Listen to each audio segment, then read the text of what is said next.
for those of you who don't know me, I'm Chip Reynolds, and I'm a skiaholic. So it's very hard to get me off the mountain, especially a week like this. We had a legendary storm come through, crazy travel issues, which many of you faced to kind of get here. So it's awesome to be back in front of the NSF community. Baltimore was my first NSF to date myself, a long time ago.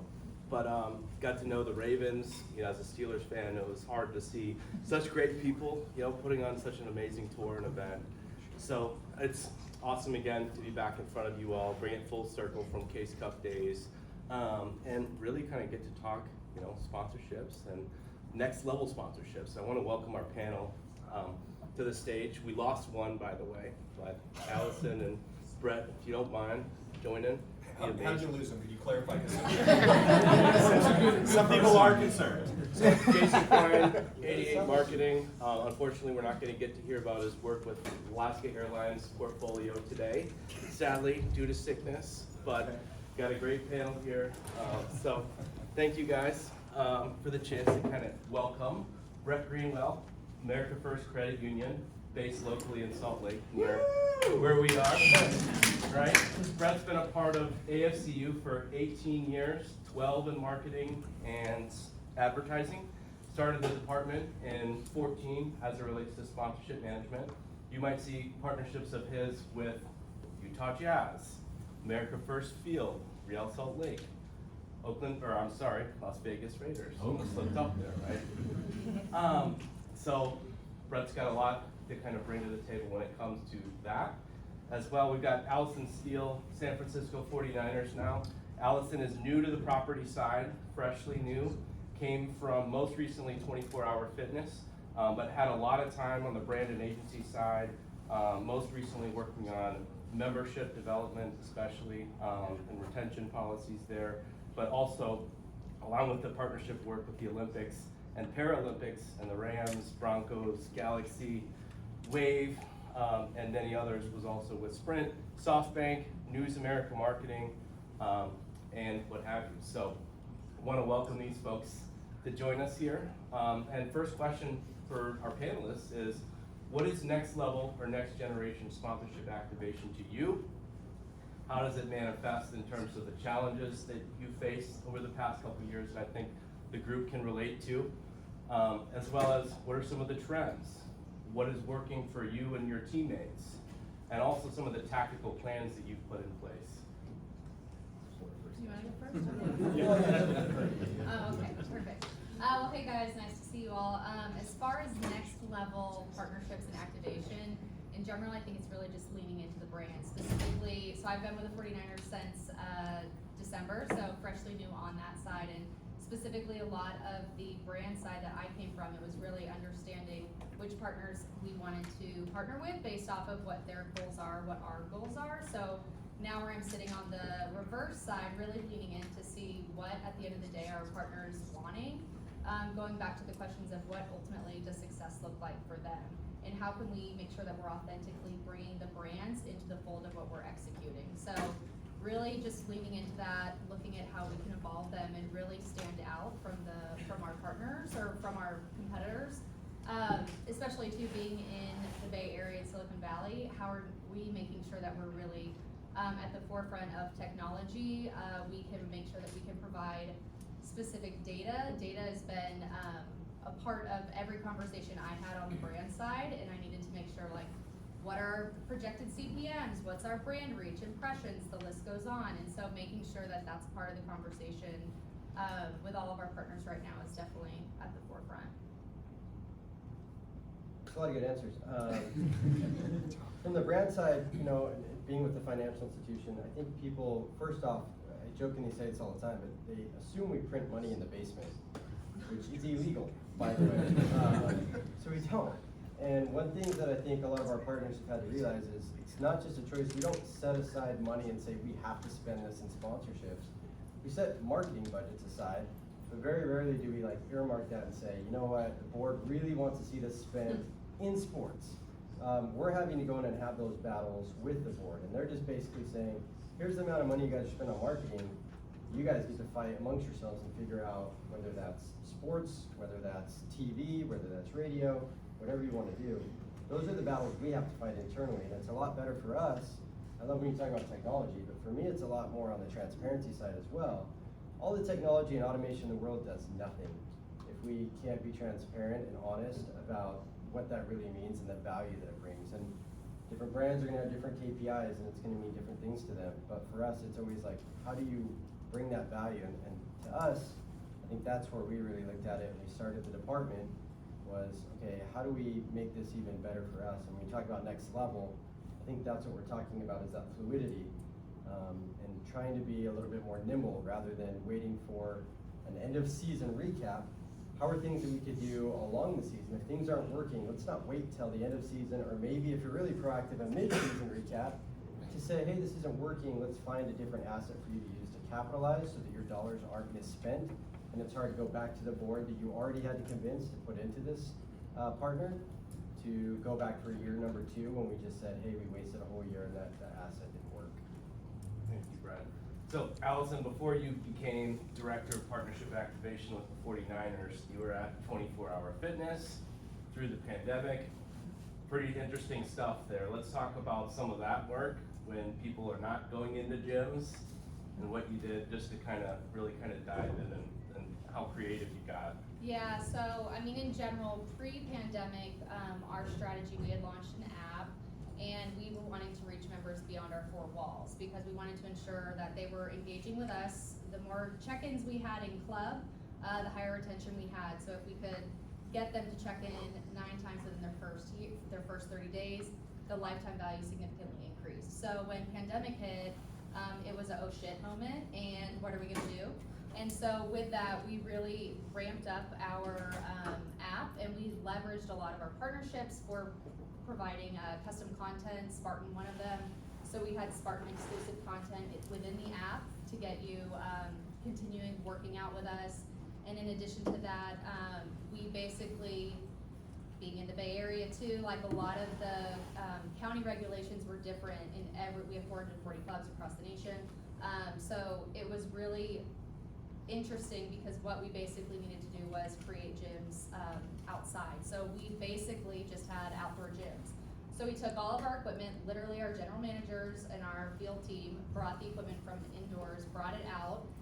We would live stream events, create exclusive 24-hour workout series on Instagram Live that you could partake in, creating new content within the app. So it was a lot of different, we talk about fluidity, a lot of different ideas, really getting to the table with integrating with our app team, our field team, so I want to know where you are a HIIT instructor. And then in addition to that, just overall really everyone leaning internally to see how can we really partner together on this to really provide some unique experiences to our members, because at the end of the day, we wanted to make sure that our members stayed with us through pandemic to then continue to stay with us once we were able to open our doors, which was extremely chaotic because COVID protocols changed and we're county by county. So it was a lot of hours for us, but a lot of great impact and return we had seen. So Brett, pandemic, on that topic also, you were one of the few categories that actually, was in a pretty good position, favorable position with the amount of cash being thrown around. Tell us a little bit about that. Yeah, stimulus money. It was nice for the government to bail people out. So deposits shot up. So, we talked to our partners. That was one of the first things that happened. And in Salt Lake, we actually had a double whammy and had an earthquake hit right after as well. And so one of the first things that we did is reach out to all of our partners just on a human element and say, how are you?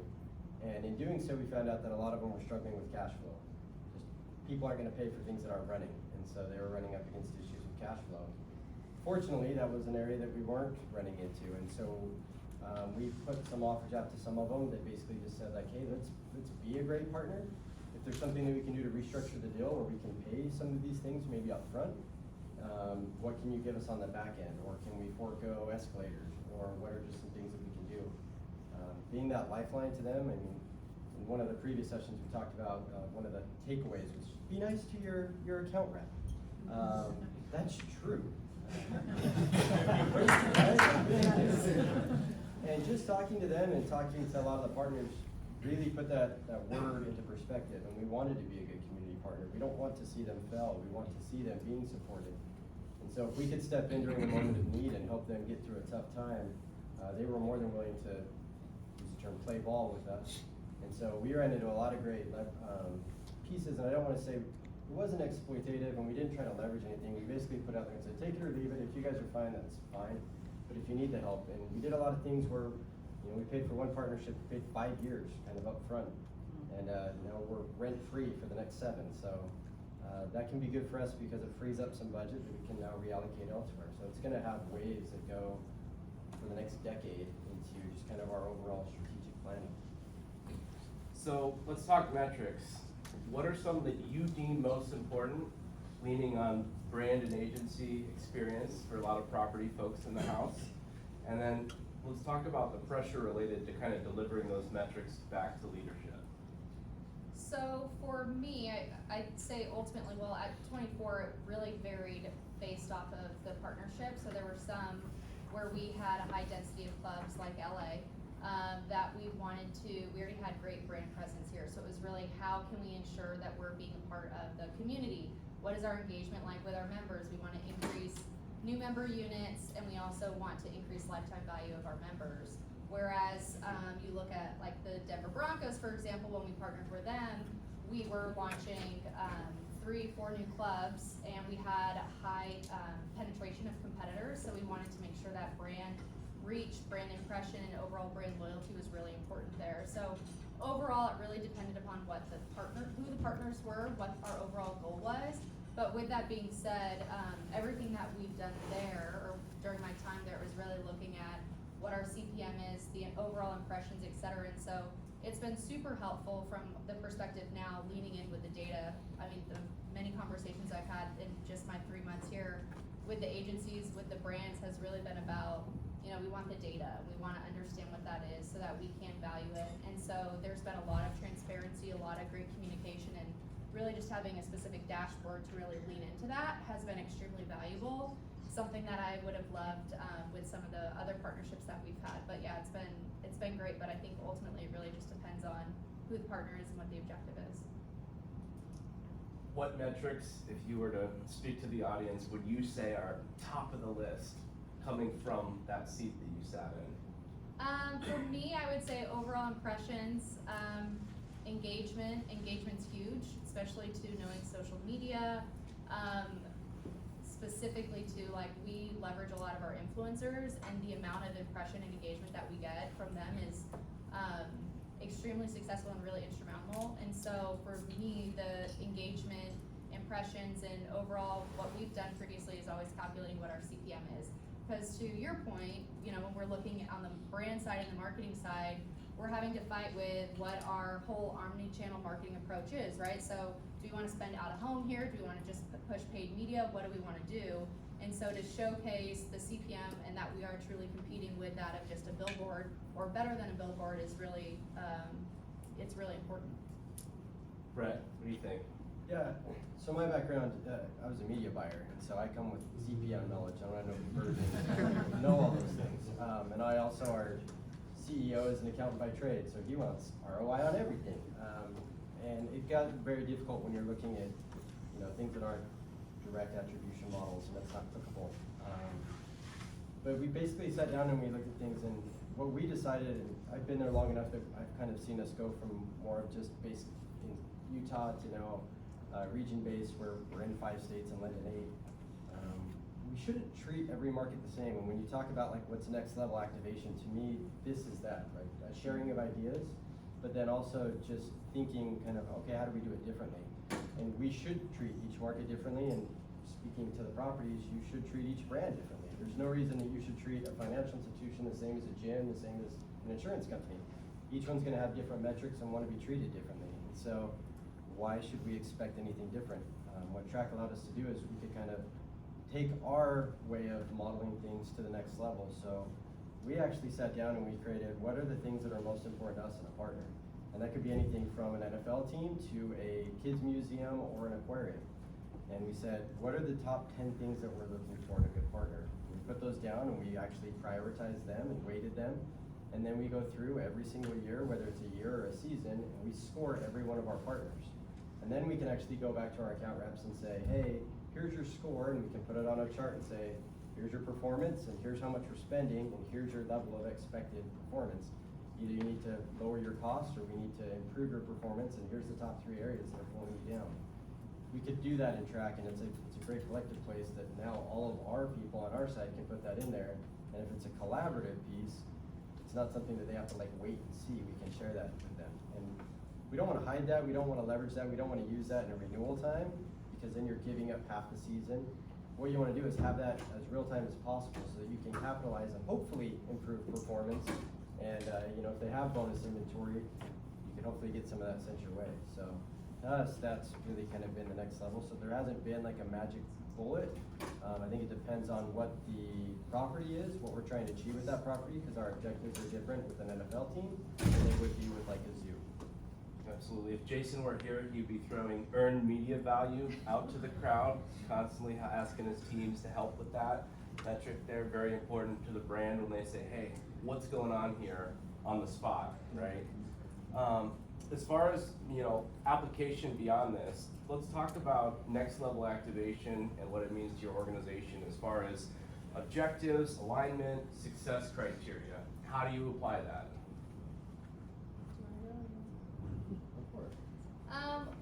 I would say for us, it's really looking at how we can authentically integrate with our partners, right? And how we can always continue to lean into them. So a lot of the, you know, partnerships, they're 5, 6, 10 plus year deals. And so their goals, their initiatives might change, especially during COVID, right? Everything kind of changed. And so not basically just standing by the contract per se, and really having those transparent conversations with them, listening to them as far as what are their overall goals. Do they have any specific campaigns that are happening that we can be a part of? An example in our world is Levi's, it's their 150th of their 501 anniversary of their jeans. And so how can we be a part of that at Levi's Stadium? How can we be a part of that as the 49ers and really talk about that with them? So, I mean, within the track system, it's been extremely helpful because we have an entire section just on that with continued conversation. It's been very helpful for me coming in mid-season, and so I then have all of the old conversation that was previously happening, as well as PowerPoint decks, etc., to really bring me up to speed versus looking through a million different spreadsheets. So I would say in general, it's really just leaning into the brands and being a part of that conversation and being a part of it authentically. I think that's what we've seen a lot of value at, is how to engage authentically. So you own a lot of Levi jeans now? I There you go. Yes. Very nice. Let's talk alignment with your partners around the metrics. What are you feeling right now when it comes to demands, response, you know, tactical plan as to kind of communicating it back from both of you? From us, it's been great. We're very transparent about it. We're very open. We tell people when we sign a partnership deal with them that we are an active partner and we want to be. We have a great team that's their job, is to work collaboratively with these partners. So for us, the challenges are just how do we build a little bit of that fluidity into a structured 10-year deal. And like I said, the reason that I joke about people think that we print money in the basement is we'll ask them for that, and they do a really good job. But you know, we'll get a phone call on a Thursday night, and something will happen, and they're like, hey, "We're going to change the model. We want you guys to jump on this. It's only going to be $150,000." It's like, you don't have that. We didn't budget for that. That's great. We love the idea. And so for us, it's how do we build in maybe an activation budget that's part of the overall structured deal, where it can't be taken away year to year as we go in and start to plan about those things. But it gives us money to be a little, it sounds weird to like plan for spontaneity, but that's what we've tried to do is, okay, how do we structure this deal in a way that we can react to things as they come up? Because especially when you talk about social media or some of the assets there, I know that a 10-year deal, the social media assets that we sign in here are going to be laughable when this deal is up. Because it's going to be like, hey, that MySpace asset worked out great.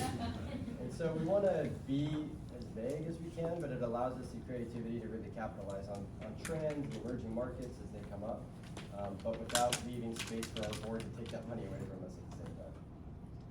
Let's talk about the complexity of managing kind of the internal operations, right? It's something, a theme that I think everyone can probably relate to. How do you motivate the village? You wanna go first? It's great and it's tricky, right? We have a team, I think, credit unions, there's not a lot of us here. I think there was only one other credit union, Golden One, shut up. There's only one other credit union at Crawford. So we're an emerging industry, an emerging vertical within the finance sector, which I think is, we learned from one of the last breakout sections, like the third most crowded sector in all of sponsorships. And so we thought, spend a lot of money here, we should dedicate a team towards it. But when we talked to them, it's like, okay, how do we get everybody on board? They want to be transparent, they want to be collaborative with us. And I think it's just letting them know what that process looks like on our side, that we really are fighting on their behalf, and we're not trying to take money away. But when they understand that battle, that, hey, there's nobody in the boardroom that is dead set on us spending a certain amount of money in sports marketing, that we've got to really go fight that battle on your behalf. So how do you equip us with that knowledge and help us tell that story? But then we also just, we're really big on community impact, and we want to matter, and we want to be relevant. And so as we talk to our partners, it's like, how can we do that for you as well? And I think we're one of, hopefully, a few brands with some of those partners that care about what our property's goals are themselves. Because at a renewal time, we want to be so integral into some of those operations and some of their success that they can't imagine doing business without us as well. And it's not just monetarily, there's a lot of other resources that we can bring. And so we want to try to find those niches as well within each one of those properties that we can step in and help them achieve success. So for us, it really is trying to be a good partner. I know for us, well, at my time at 24, you know, speaking cross-functionally, we built out an entire rhythm and cadence of meetings and production meetings specifically, because not just the marketing, we had so many different products and so many different marketing channels that we wanted to execute on a DMA specific level.